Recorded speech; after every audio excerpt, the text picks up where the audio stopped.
You've always been super busy with bands and stuff, and obviously you've got new projects. But how have you found the lockdown in terms of just being able to stay productive? Are you happier? Having a bit more time to yourself. I am actually. I think. Apart from all the shit that's happening, and everyone that I know is having a tough time economically, Of course, and yeah. people scared for the health and all that. Yeah. I've actually enjoyed the pace. It's like the pressure was off, and life kind of slowed down a bit. And I've also felt a bit stressed about, how fast everything is moving and about all the appointments and everything that we have to do and travel and people to see and things to attend and all that. So I'm just kind of enjoying this, a bit more insular. Because I don't know, it's just kind of I guess it's become like an extension of being a bedroom musician, all those years ago. And kind of going back into that kind of zone. Yeah, man. Yeah. Which I do find creative, and I also find it that it's easier to get into like a zone, with less shit happening, less stuff happening, life's just slow down a bit. Yeah, absolutely, man, absolutely. And how are you kind of keeping yourself motivated? Because obviously, you've had the Black Market Music Anniversary with Placebo, and we'll talk about the band stuff. But about just in terms of yourself, like I was talking about, like meditation, things like that, things that I've been doing extracurricular. How have you? What have you made time to do? That you've never kind of thought to do before.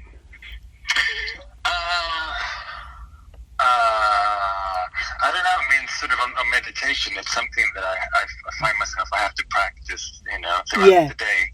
And my version of it is basically as soon as I start to get wound up about something, I'm just like, okay, just breathe. Yeah. And then I breathe, to think about my breath for a few minutes, and then I'm okay, kind of thing.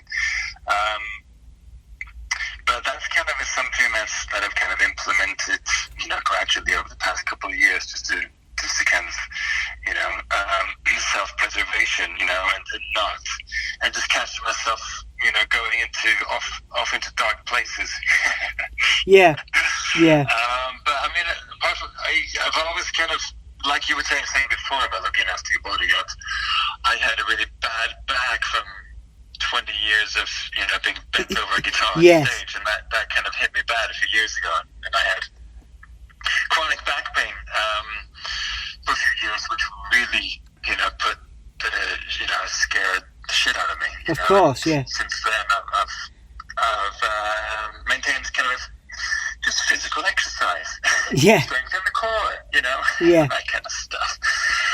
It's kind of maintenance, it's like you were saying, it's like, work is great, but if you stop thinking about and taking care of your body, then the work suffers too, and life in general suffers. Absolutely, man. Absolutely. I mean, that's an interesting thing, because obviously you've achieved a lot over the last sort of 20 plus years. And I guess before we talk about the projects you've been working on, and the more recent stuff, how do you define success? Because it's a question we sort of, because we work a lot with young people, and young people have this sort of perception of, bands like, artists like yourself and bands like, that you're a part of, where they go, oh, Stef's super successful, I'm never going to be like that, or I'm never going to achieve that. And, and you've obviously been there, and you've experienced different levels of success over your career. So, in a nutshell, what does success mean to you now at this point in your career? Well, I'm incredibly grateful for the success that I've had, and I don't take it for granted.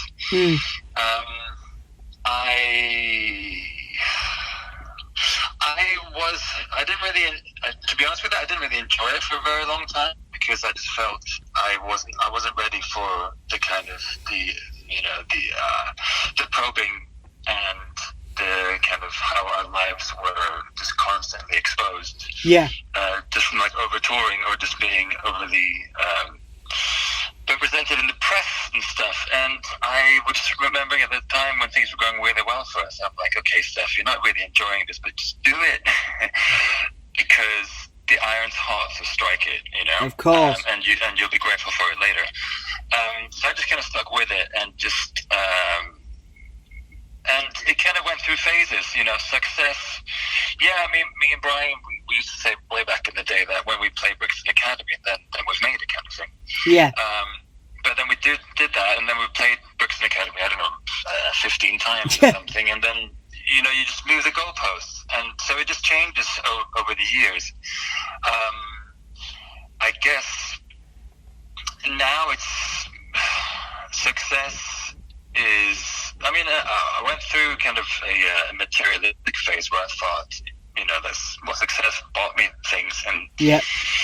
It, you know, got me, you know, a few famous friends, and, you know, I got to buy the things that I liked, you know, but I don't get that rush from buying stuff anymore, so that's not success anymore. And I think now it's I don't really know. I mean, I'm a musician, you know, so that's what I've always wanted to do since I was 12, pretty much. And I guess now for me, success is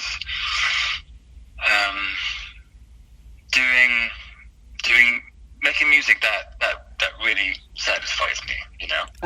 Absolutely, man. Yeah. And I guess it just comes down to that at the moment, you know. And I got a family now. Success is like, you know, hoping my kid's gonna be okay. So I'm like, I'm kind of treating that as, I don't know, not as a project, but it's something that it's so volatile and something that I can't really control. And I just hope that I'm going to make a success out of bringing up my kid. Absolutely, man. Absolutely, and I think those are good values. And I think, you know, it's a nice kind of message again, because obviously goalposts do change and success does change. I think it would be interesting to get your viewpoint before we talk about Digital 21 and Made for Humans, is for those young people that go out there and maybe grew up on Placebo or are just discovering Placebo now. I work with a lot of people that are like 16 and go through different mental health issues, for example. You know, for people that compare themselves to artists and compare themselves to bands that have had the success you guys have, or various other ones, what tips would you give for people that do compare themselves all the time to try and kind of, I guess, give them some perspective on you know, success, I guess, and perspective on life, I suppose? I mean, even now I compare, you know, what I write to certain other artists. You know, it's just inevitable part of being a human. You know, sometimes you compare yourself to others, you know, in terms of, you know, from something as basic as what you're wearing, or how, you know, the hairstyle, or you know, if someone's more intelligent than you, or, you know, it's like that's always going to be there. I guess over the years, I've started to care less about what others are doing. You know, it affects me less. You know, before I used to be really affected by critics, you know, or what people thought of me. And that has lessened over the years, thank God. I guess, you know, the advice would be to just follow what feels right, follow your gut, you know, and don't try to emulate someone else. As soon as you start to try to copy what someone else is doing or try to follow a trend, then you inevitably fall behind, because once, you know, your music comes out, then the trend will have passed. And just persevere. I have a lot of musician friends who I personally consider to be more talented than I am, who are a lot less successful than I am artistically, and, you know, in their careers, and I just, you know, tell them to persevere. You know, just do not give up. You know, especially the ones that are, you know, whose life and passion is music, because that is the one thing. If you look at successful artists or sportsmen or just anyone who's been working at a career, the main ingredient is perseverance. You stick it out, and you stick to it, and breaks will happen. Sometimes small, sometimes big, and I think that is key. You know, just stay true to yourself. You know, to what feels right, and just stick it out. Don't give up. Absolutely, man. Absolutely. And do you feel like you've been able to stay true? Because I guess obviously we'll talk about your creative work across the board, but through your history from your start, do you feel like you've been able to stay true despite the fact you've changed so much from the person you were to the person you are now? Do you feel like you've been able to stay true to your values and what you wanted to achieve completely? I think so. I joined a band with Brian. He was extremely headstrong, and he was extremely clear in his vision, Yeah. He, we did together, but especially him, he's very, very firm in us following what was us, and not trying to be bent or persuaded to go down some route, by a label or by management or a promoter or anyone, and at times there was a lot of noise and a lot of, opinions coming our way, and we did stick to our guns, and a lot of times we made some enemies and we weren't popular. But at the end of it, we are the ones who have to live with our own past, and the artistic choices that we make, and the albums and songs that we put out, and the way that we present ourselves. So that is not something anyone else has to go to bed with. Basically we have to go to bed thinking about everything that we've done, and we have to feel the weight of responsibility of what we've done. So we've maintained as much as we could our own artistic integrity, and stuck to what was intrinsically placebo. And just again, in terms of for yourself, how have you changed and developed? Because obviously you've gone through the placebo, obviously years and years of placebo, loads of different kind of changes, developments, ups and downs, to now working on this material. From the person you were 20 plus years ago, how have you changed and developed as an artist, but I guess also as a person, because you so much must have changed for you, like you said, family now. How have you changed and developed as a person since you started your musical career up until this point? I don't know. In some ways, I don't think I've changed at all. I think in some ways, I've just unraveled. I think I've been peeling away the layers, and I was always here. I guess I was just trying to get to me, and I was trying to be someone else for a very long time, I think. And but I've always been here. I guess I'm more me now than I was 20 years ago. Yeah. If that makes any sense. Yeah. And in some ways, I've kind of come around to where I started before I met Brian as well. I was doing a lot of electronic music, and Depeche Mode was my all-time favorite band. Yeah. So I found all the recordings, and it's just me mucking about and making these kind of really bad Depeche Mode type sounding songs. And now I find myself 25 years later, and I've got a band where I'm doing more electronic music, so it's like I've almost come back to where I started in terms of that as well. So it's interesting.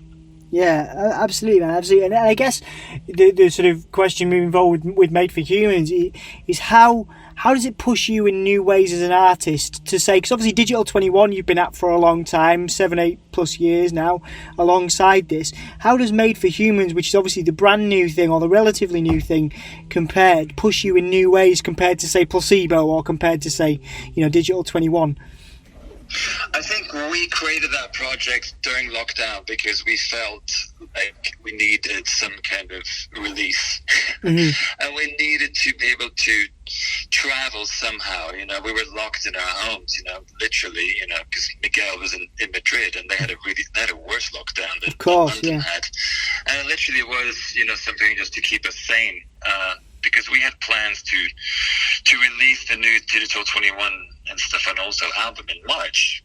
That was going to come out, and we had to postpone it last minute. We had all these plans for live shows, so it's like someone just pulled the plug out. And so Made for Humans just came about as our way of dealing with lockdown, basically. and exploring music that was a bit more soothing for the soul. And it feels like it's touched a lot of people's hearts, and I guess we just let ourselves drift off, you know. Yeah, man, absolutely. I think it comes across like it's such a nice soundtrack. It's so chilled, you know, like sort of like trip hoppy instrumental beats kind of things. It's really nice to listen to just in the car. You know, I spend a lot of time driving around even now, and I think like when you can listen to music and it takes you somewhere, you know, as a listener, but also as an artist, which clearly has taken you in a new direction. It's a pretty special thing, you know. Yeah, it just feels right, you know. So sometimes you just gotta go with what life, you know, what comes into your life. You know, when I met Miguel 20 years ago in Madrid, you know, we started off partying for many years, and then both having bands, we started to hang out, and then bit by bit making music together, and then we just allowed ourselves to start a project together. And starting a band is never an easy thing, but you know, we were determined, and we felt that, you know, it was enough substance there to continue with. So it's been an interesting journey for me to kind of start a new band alongside Placebo, which has taken up so much of my life. Yeah. And kind of having, you know, these two new bands, you know, on the side. And it doesn't feel like it's on the side anymore. It just feels like I've got more outlets and another amazing person to make music with. So, you know, every day I'm just grateful to be able to create music and have an outlet for all the instrumental stuff that I love writing as well. Absolutely, man. Actually, what would you say the mission statement is then with Made for Humans particularly? Because obviously, you know, you've got loads of things, you know, you've got loads of things, plans and ideas, but what is the mission statement? What do you want to achieve with it? What are the kind of goals, the main goals for Made for Humans? See, these are questions that I don't really think about. Sorry.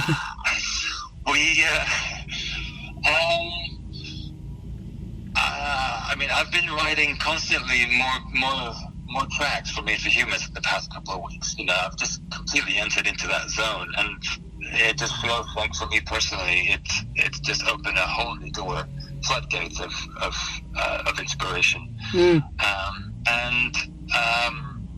I think, you know, the reaction to the first album has been pretty, you know, I didn't really expect to have such a good response to it. But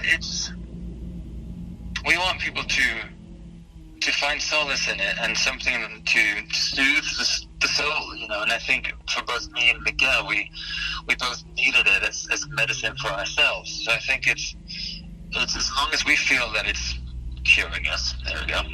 Nice, yeah. Back to meds analogies, you know, as long as it's kind of, you know, curing us and you know, our ills. You know, I think as you make music very personal, then it becomes, you know, universal. You know, because we're all at the end of the day made of the same matter.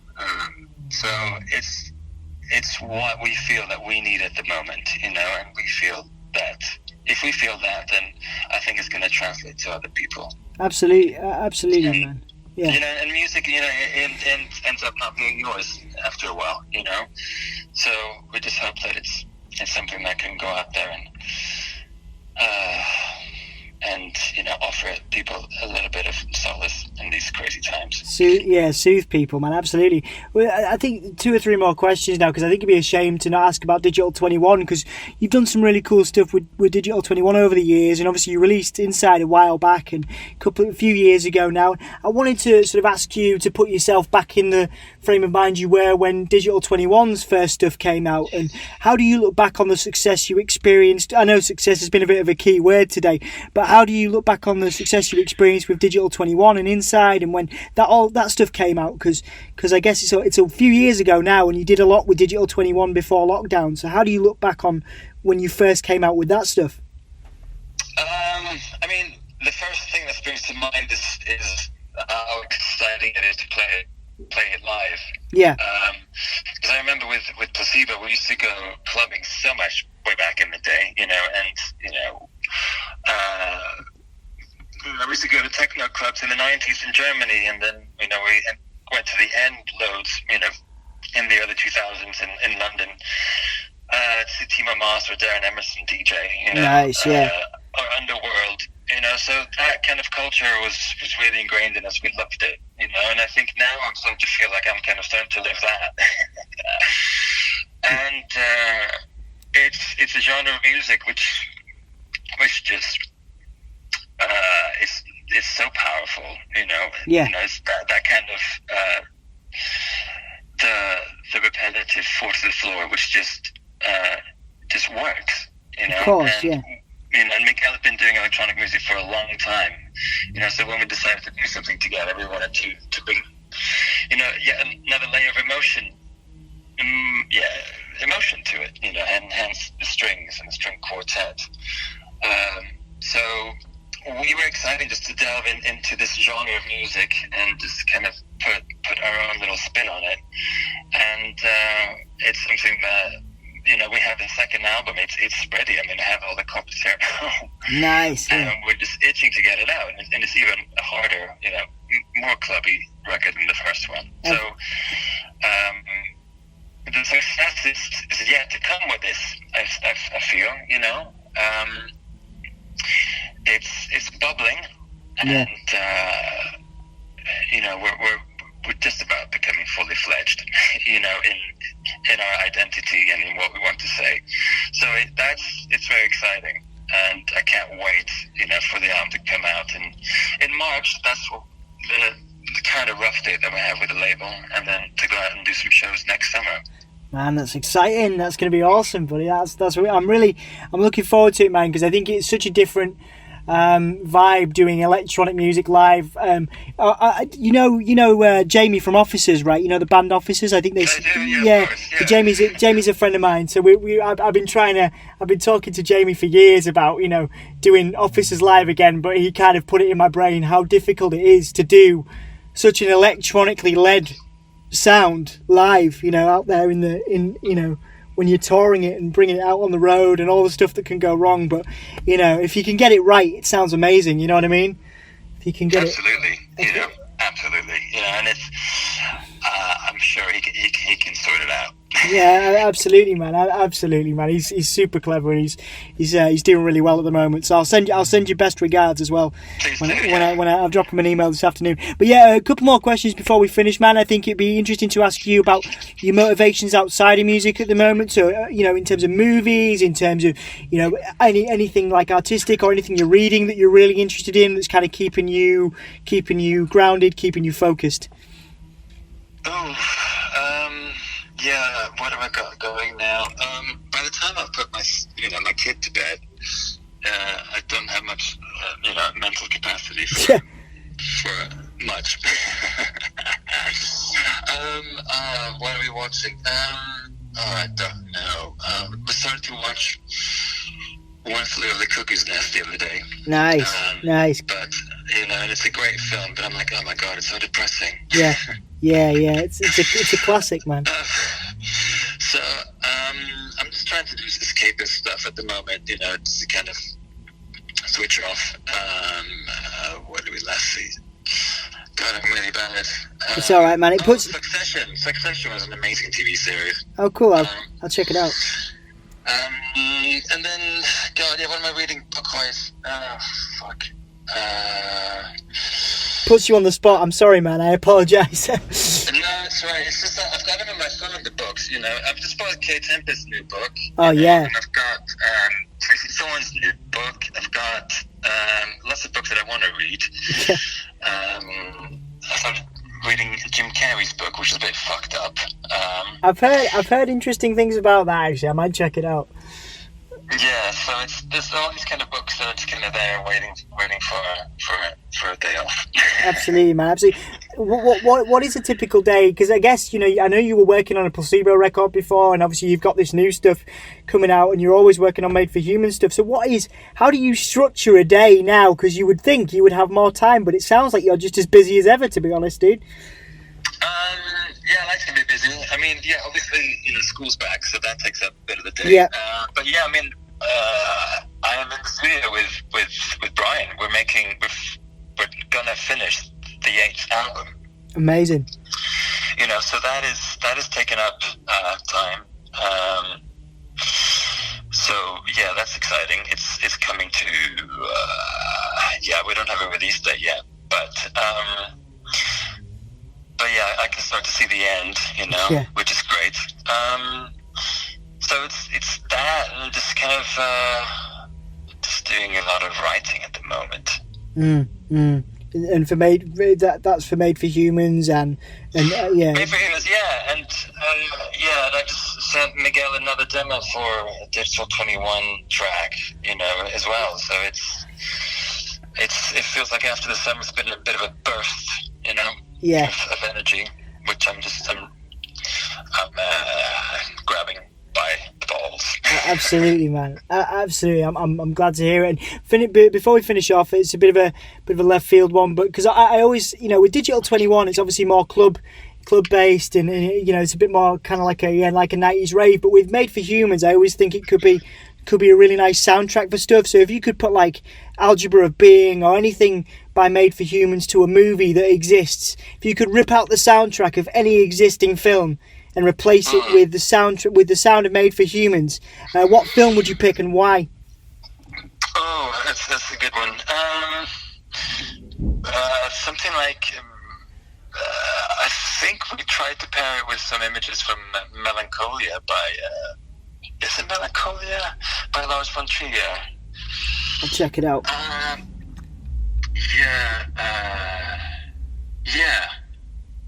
Oh, fuck, yeah, no, this is going to be really bad. Don't worry, man. It's my brain's Or, you know, one of my favourite films is 2001 by Stanley Kubrick. Nice. You know, yeah, of course. Some of the end scenes there, you know, when it all goes completely, when it all just fucks up, basically, you know, and the computer says that he's scared. Yeah. Probably that, I think. Absolutely. Absolutely, man. It's a beautiful one, and yeah, just to add on, have you got a message or anything you want to plug to? Obviously, you got Placebo fans, but also people that are looking forward to the Digital 21 and Made for Human stuff. You are working on new stuff. Obviously, we can say that, but anything you wanna plug to finish off? Hold tight. 2021 is going to be full of lovely surprises. Beautiful, man. Beautiful. Oh, man. Well, thank you so much, Stef, for your time, mate. It's nice to catch up with you again after so long. So, yeah, really, really appreciate it, man. Thank you so much for taking time out of your day. All the best. Yeah, you too, man. Take care, buddy.